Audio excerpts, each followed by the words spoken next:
जय माता दी मित्रों, नवरात्रि हिंदू धर्म के सभी त्योहारों में से एक प्रमुख त्योहार है और हमारी सनातनी हिंदू पंचांग के अनुसार शारदीय नवरात्रि के पर्व का विशेष महत्व होता है। भक्तों, इसके बाद की 9 रातों में माता रानी के 9 स्वरूप शैलपुत्री, ब्रह्मचारिणी, चंद्रघंटा, मां कुष्मांडा, स्कंद माता, हत्या यानी काल रात्रि, महागौरी और सिद्धिदात्री की विशेष पूजा श्रद्धा और उमंग के साथ की जाती है।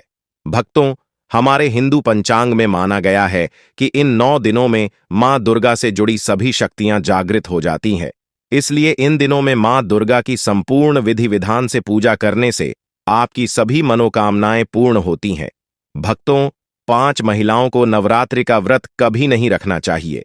माता रानी ऐसी महिला से कभी खुश नहीं होती और घर में हमेशा दरिद्रता का माहौल बना रहता है और इसका असर पूरे परिवार पर बना रहता है।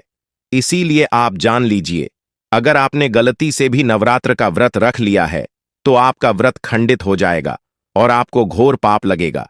जान ले, कहीं आप भी इन 5 महिलाओं में से तो नहीं है। भक्तों, इस वर्ष की नवरात्रि पूरे 9 दिनों तक मनाई जाएगी। ना एक भी दिन कम, ना एक दिन ज्यादा, पूरे 9 दिनों तक मनाई जाएगी। मां भगवती की विशेष रूप से पूजा आराधना की जाएगी। शारदीय नवरात्र का महापर्व इस बार 2024 में 3 अक्टूबर गुरुवार से शुरू होकर 12 अक्टूबर शनिवार को समाप्त होंगे। ऐसे में नवरात्रि पर माता शेरावाली की कृपा पाने के लिए कलश स्थापना शुभ मुहूर्त 2 अक्टूबर को रात 10 बजे से 3 अक्टूबर दोपहर 2 बजे तक रहेगा। यह समय अभिजीत मुहूर्त कहलाएगा। भक्तों, अभिजीत मुहूर्त में कलश स्थापना करना बहुत ही शुभ और मंगलकारी माना जाता है। जो भी माता का भक्त नवरात्रों में माता रानी की पूजा शुभ मुहूर्त में करता है तो वह पूजा ना रखें तो अच्छा है, नहीं तो आपको माता रानी के क्रोध का सामना करना पड़ सकता है। मान्यताओं के अनुसार आज हम जिन महिलाओं के बारे में बात करने वाले हैं, उन्हें नवरात्र के व्रत से हमेशा दूर रहना चाहिए, नहीं तो आपके साथ कुछ बुरा हो सकता है। आपका पति किसी संकट में आ सकता है।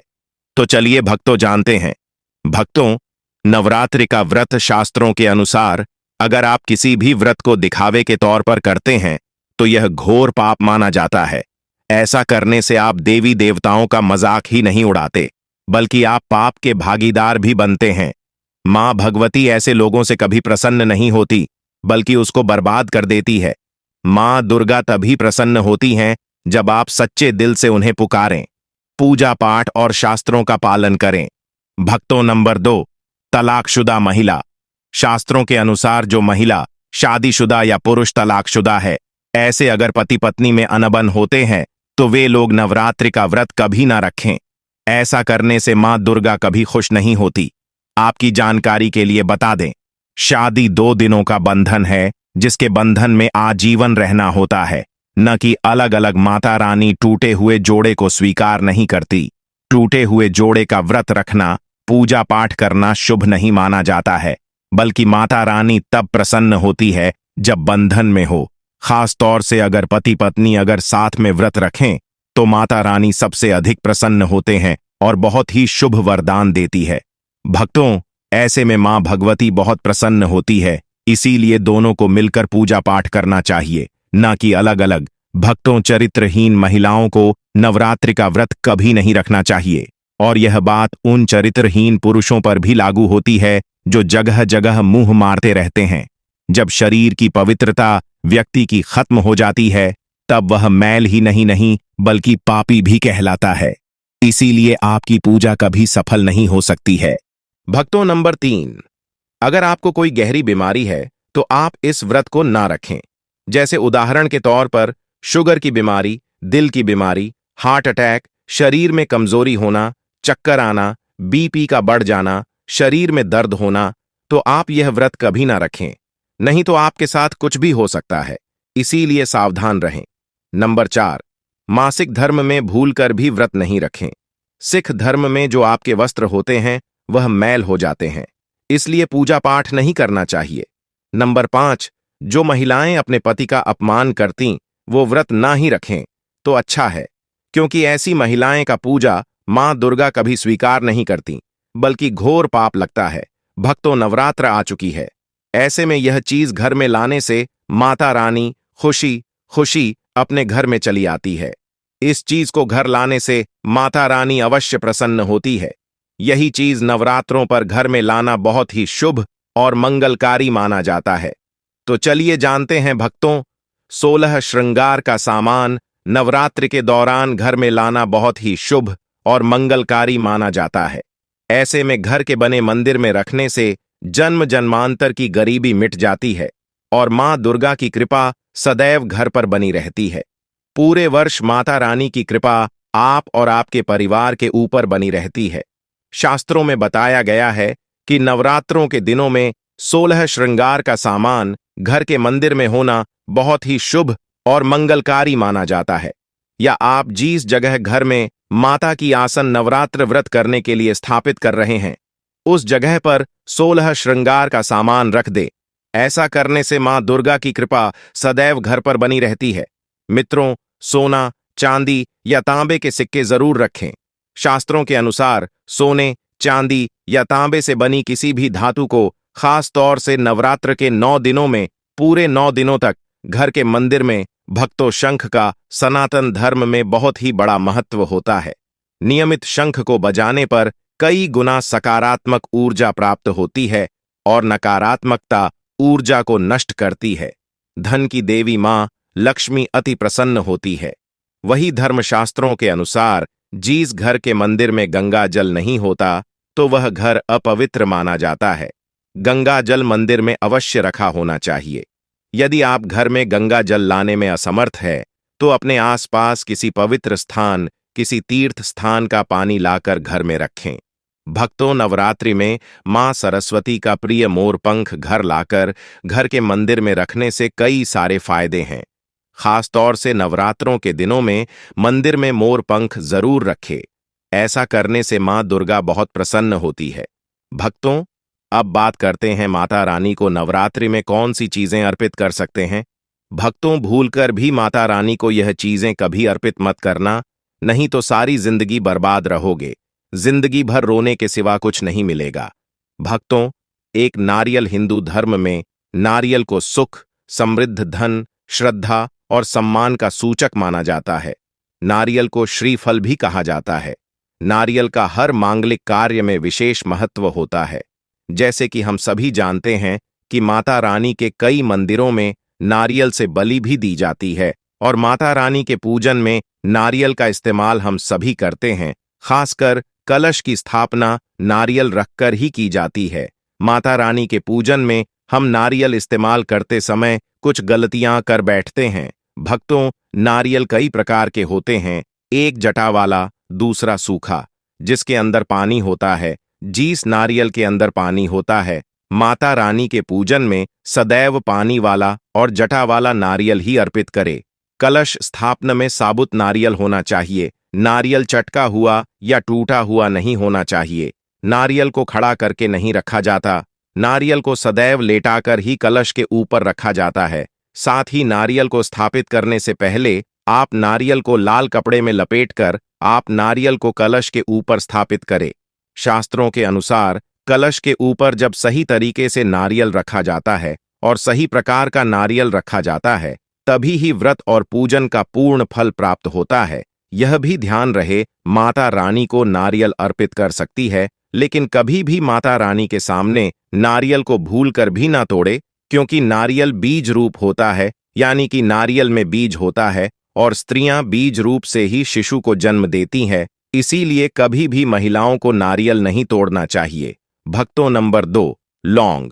हम सभी माता रानी के पूजा में इस्तेमाल करते हैं, लेकिन लौंग का इस्तेमाल करते समय एक बहुत बड़ी गलती कर बैठते हैं। हमेशा ध्यान रखना चाहिए कि माता रानी को कुछ भी सामग्री अर्पित करें, उसके साथ में लौंग अवश्य अर्पित करनी चाहिए। तुलसी के पत्ते। भक्तों, नवरात्रि में माता रानी को तुलसी के पत्ते अर्पित नहीं करने चाहिए। मां दुर्गा के पूजन में तुलसी पत्र का इस्तेमाल करना वर्जित माना जाता है।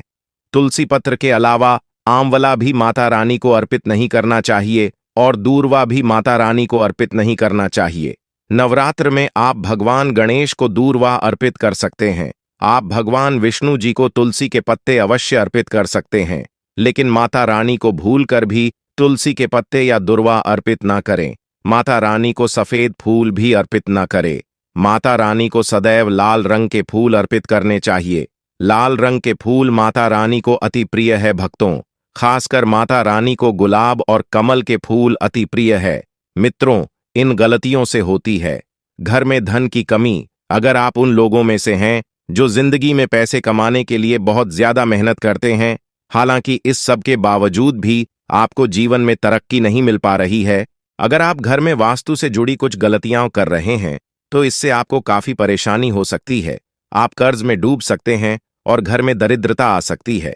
दोस्तों, अगर आप भी चाहते हैं कि लक्ष्मी माता का आशीर्वाद आप पर बना रहे हैं तो इस वीडियो को एक लाइक करें और चैनल को सब्सक्राइब कर लें और कमेंट बॉक्स में जय लक्ष्मी माता जरूर लिखें।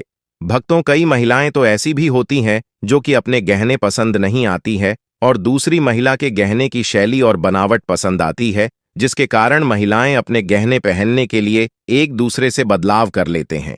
परंतु दोस्तों, ऐसा करना मतलब है कि आप अपने से मां लक्ष्मी जी को रोस्ट कर रहे हो और घर से बाहर भेजने की तैयारी कर रहे हो, क्योंकि आभूषण या गहने महालक्ष्मी जी का प्रतीक होता है और आपके अपने गहने ही आपको पहनने चाहिए। किसी को भी दूसरे के गहने नहीं पहनने चाहिए। दूसरी चीजें, झाड़ू दोस्तों, झाड़ू जो सफाई के लिए काम आता है, हमारे घर से नकारात्मक ऊर्जा को दूर करता है, उसे मां लक्ष्मी का प्रतीक माना जाता है। ऐसा माना जाता है कि झाड़ू में मां लक्ष्मी का निवास होता है, इसलिए अपने घर की झाड़ू कभी किसी को उधार में या उपयोग के लिए ना दें। अगर झाड़ू खराब हुई है तो उसे किसी प्रवाहित जल में बहा दें, लेकिन उसे किसी को उधार में ना दे या कचरे में ना फेंके, क्योंकि अगर आपके घर की झाड़ू कोई दूसरा उपयोग करता है तो इसका असर आपके घर की सुख शांति पर पड़ता है। इसके साथ यह भी बात ध्यान में रखें कि दूसरों के घर की झाड़ू का अपने घर में कभी प्रयोग ना करें, क्योंकि ऐसा करने से उनके घर की नकारात्मक ऊर्जा आपके घर में आ सकती है। आपको हमेशा झाड़ू को छिपाकर रखना चाहिए। इसे ऐसी जगह रखें जिससे बाहर से आने वाले व्यक्ति के झाड़ू पर पैर लगाते हैं तो यह माता लक्ष्मी का अपमान करने के समान होता है। झाड़ू को पैर लगाने से घर में वास्तु दोष हो सकता है और आपको आर्थिक हानि भी हो सकती है। अगर आप घर में झाड़ू रखती है तो इसे रखने के सही वास्तु नियमों के बारे में जरूर जान लेना चाहिए, जिससे आपकी आर्थिक स्थिति अच्छी बनी रहे और घर में खुशहाली आए। कभी भी आपको घर के किसी भी व्यक्ति के घर से बाहर निकलते ही आपको झाड़ू का इस्तेमाल नहीं करना चाहिए। इससे बाहर जाने वाले व्यक्ति को अपने कार्यों में सफलता नहीं मिलती है। दोस्तों, यही नहीं, यदि आपके घर में नई बहू का आगमन हो या बेटियां घर से ससुराल जा रही हो, तब भी आपकी तुरंत झाड़ू नहीं लगानी चाहिए। मान्यता है कि ऐसा करने से आपके घर की लक्ष्मी रुठ सकती है और आपको धन हानि हो सकती है। भक्तों, सूरज डूबने के पश्चात दूध, दही, चावल, नारियल, आटा ऐसी सफेद चीजों का दान करना या दूसरों को उधार में देना अशुभ माना जाता है। ऐसा माना जाता है कि सफेद चीजों से बुरी नजर जल्दी लग जाती है, इसलिए सूरज अस्त होने के पश्चात अपने घर की वस्तुएं दूसरों को नहीं देनी चाहिए। इन चीजों को दान करने से आपके घर की सकारात्मक ऊर्जा कम हो सकती है। अगर आप किसी को देना ही चाहते हैं तो उन्हें बाजार से खरीद कर दे सकते हैं, परंतु अपने रसोई घर से उठाकर भूल से भी दूसरों को ना दें। खासकर नमक तो भूल से भी नहीं देना चाहिए। चौथी बार दोस्तों, मां लक्ष्मी धन की देवी हैं। मां लक्ष्मी हमारी वैभव प्रदान करने वाली, सौभाग्य देने वाली ममता की मूर्त है। साथ ही वह अन्नपूर्णा भी है। इसलिए हम अन्न ग्रहण करने से पहले मां अन्नपूर्णा को धन्यवाद अवश्य करते हैं। रसोई घर की शुद्धता और संपन्नता उतनी ही आवश्यक है जितनी धन की पांचवी वस्तु है, रसोई घर का चकला, बेलन और तवा। जी हां, आपने रसोई घर का चकला, बेलन और तवा दूसरों को कभी इस्तेमाल के लिए या उधार में नहीं देना चाहिए। ये चीजें दूसरों को देने से आपका भाग्य भी उन्हीं के साथ चला जाता है। मां लक्ष्मी को अत्यंत प्रिय है, इसलिए ऐसा कभी ना करें। अपने घर का चकला, बेलन या तवा दूसरों के उपयोग के लिए कभी ना दें, नहीं तो आपके घर में दुर्भाग्य का वास हो सकता है। दोस्तों, छठवीं चीज है नुकीली वस्तु जैसी चाकू, कैंची तथा तलवार आदि भी कभी दान में नहीं देना चाहिए। ज्योतिष विद्या में ऐसा करना नुकसानदायक बताया गया है। माना जाता है कि नुकीली वस्तुओं का दान करने से परिवार की सुख शांति भंग होती है। इसके अलावा घर के सदस्यों के बीच तनाव बढ़ने के साथ और रिश्ते खराब होने की भी आशंका रहती है। कई बार लोग अन्य चीजों के साथ स्टील के बर्तन भी दान में देते हैं, लेकिन ज्योतिष शास्त्र के अनुसार स्टील के बर्तनों का दान करना हमारे घर के लिए अशुभ हो सकता है। धार्मिक मान्यताओं के अनुसार स्टील के बर्तन दान करने से परिवार का सुख खत्म हो जाती है। मित्रों, कभी भी फटे हुए ग्रंथ और किताबों का दान नहीं करना चाहिए। इन चीजों का दान करना अच्छा संकेत नहीं माना जाता है। तेल, कभी भी इस्तेमाल किया हुआ तेल या खराब हो चुके तेल का दान नहीं करना चाहिए। तो दोस्तों, ये थी वो चीजें जो दूसरों को कभी उधार में नहीं देनी चाहिए। दान का महत्व हर धर्म में बताया गया है। सनातन धर्म में सदियों से दान देने की परंपरा का पालन किया जाता है। दोस्तों, गुप्त दान को सर्वश्रेष्ठ दान माना गया है। जो दान बिना स्वार्थ के गुप्त रूप से किया जाता है, वह बहुत ही पुण्य कार्य माना जाता है। इससे व्यक्ति को पाप कर्मों का नाश होता है और पुण्य कर्मों में बढ़ोतरी होती है। दान करते समय भी कुछ बातों को ध्यान में रखना आवश्यक होता है। दान का अर्थ ये नहीं है कि जो वस्तु आपके काम की ना हो, यानी उपयोग करने के लायक ना हो, उसे दान कर दिया जाए। ऐसा दान मान्य नहीं होता है।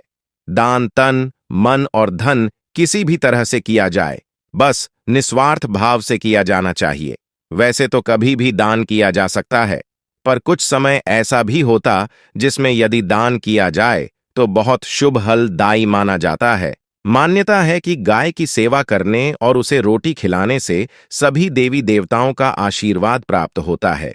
यही कारण है कि बहुत पहले से ही गाय को रोटी खिलाने की परंपरा चली आ रही है। माना जाता है कि जिस घर में प्रतिदिन पहली रोटी गाय को खिलाई जाती है, वहां हमेशा सुख समृद्धि बनी रहती है। दोस्तों, वीडियो पसंद आई हो तो लाइक जरूर करें। धन्यवाद।